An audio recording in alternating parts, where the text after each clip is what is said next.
In this slide cast, we're going to look at the first of those knowledge areas we talked about in the first slide cast, which is scope management. Now, scope is the work that needs to be done to complete the project works. In other words, what does the project works consist of? If it's a bridge, for example, it would consist of the design of the bridge. It would consist of the investigations. It would consist of the surveying. When you start doing the construction, it consists of the piles, the abutments, the bridge beam, the road on top of the bridge, the handrails on the bridge, the road markings. So the scope is all of those things. What is everything that needs to be produced to produce this bridge? No more, no less. So if we were talking about a bridge, it's not talking about the road that's outside of the bridge project. It's not talking about anything that's not required to produce the bridge.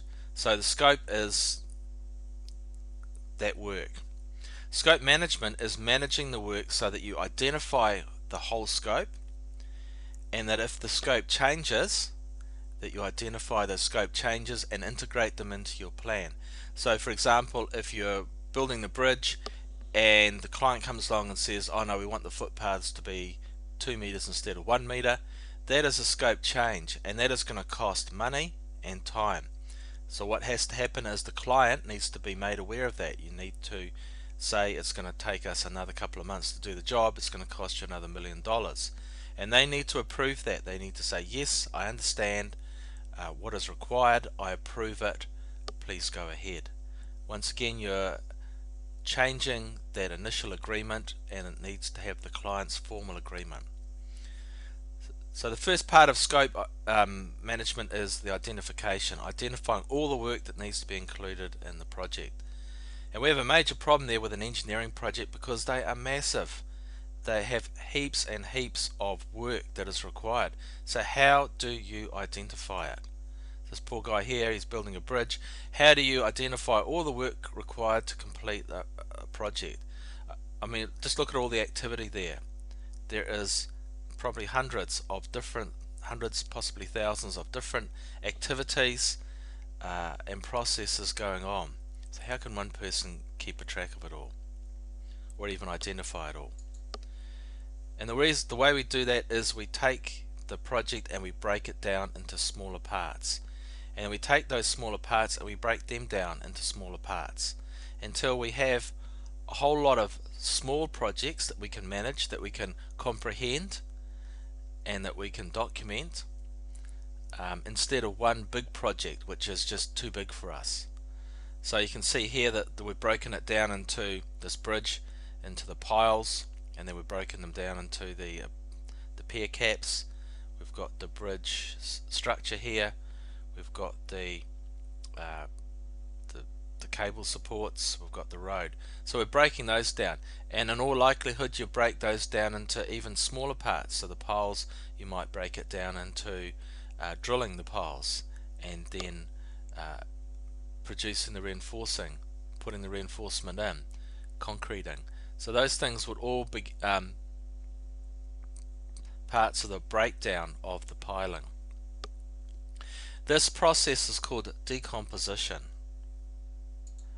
And the way we do it in engineering is we produce what's called a work breakdown structure. So let's decompose. So remember, we're talking about decompose this road. So this road's already been built, but let's say that you're right at the start of it and the client's described this road to you.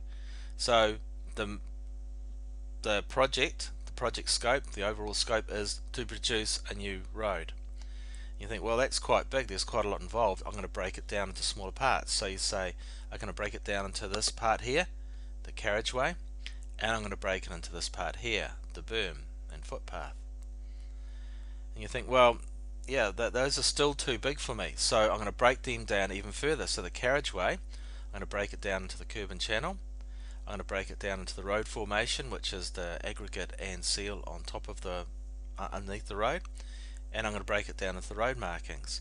This part of the berm, I'm going to break it down into the footpath. I'm going to break it down into the driveways, and I'll break it down into planting this grassy area. And you might break those down into different activities. So notice at present I'm just talking about components, so you're breaking it down into those components need to be produced. As we will see later on, you take, say, the footpath, and then you start breaking that down into activities that are required to actually build it. So you'd say break the footpath down into preparing the base course, preparing for the concrete pour, laying the reinforcing, laying the concrete, shaping the concrete. So each one of those things would be when you've broken down the footpath into activities. So the work breakdown structure is a logical breakdown, decomposition, and representation, which is that hierarchical structure we saw before, of the work required. By using smaller work packages, you've got an accurate idea of what you're required to do. It's easy to say, okay, well, I've got a footpath here, it's going to take me this much time to do it, it's going to cost this much, and I need this many resources. And then you do the same for the curb and channel, for the road pavement and stuff like that. So you've broken it down to a point where you can comprehend what is required, and then you can define it. When you're actually doing the work, you can manage those processes. You can look at the footpath construction and say, I expected them to have this footpath constructed in 2 weeks. They're halfway through, but they should have finished by now. So you say, well, I know they're behind time. You wouldn't be able to do that if you've got hundreds of different elements that you look at. So you look at each one of those little elements in turn when you're doing the controlling. Clear responsibilities. You can package up that footpath construction. Say, I want a footpath constructed from here to here, it's supposed to look like this, you have this much time to do it. You can package it up into a work package, and you can give it to someone. Say, Fred, here you go, this is your job, these are your people, this is how much time you have to do it. And so you can control it. So if you go on site and you see that Fred's only halfway through and he should have been finished, you know that he's behind time.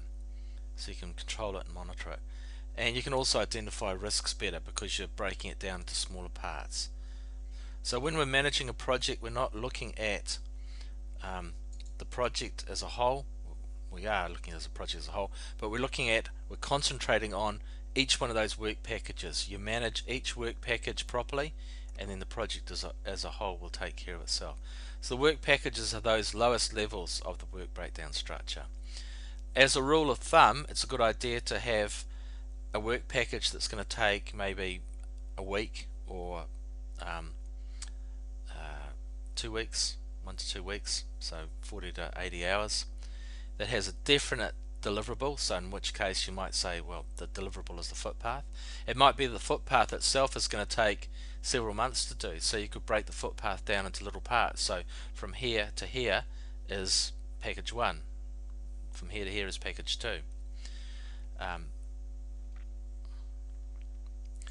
There are different ways of representing the work breakdown structure. I showed you one before, that you can imagine that if we had a few more of these third level tasks, these ones in yellow, by the way, are called third level, second level, first level. If we'd broken those down even more, we'd have run out of space. So this is a more convenient way of doing it. It's saying exactly the same thing, it's just that we're stacking the third level tasks in a list, which means that we can fit it on a page. The more common, just looking at this again, notice that it's very clear on the hierarchy of this. So it's still, we're fitting it on a page and it's very clear on the hierarchy.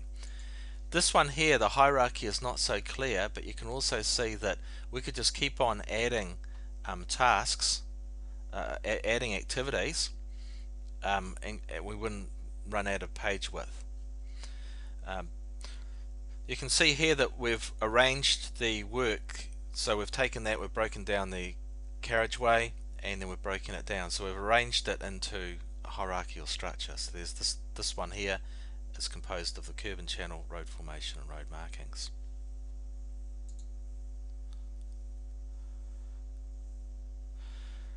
So that concludes what a work breakdown structure is and how we define scope. So when we're defining scope, we break it down, and that's called a work breakdown structure.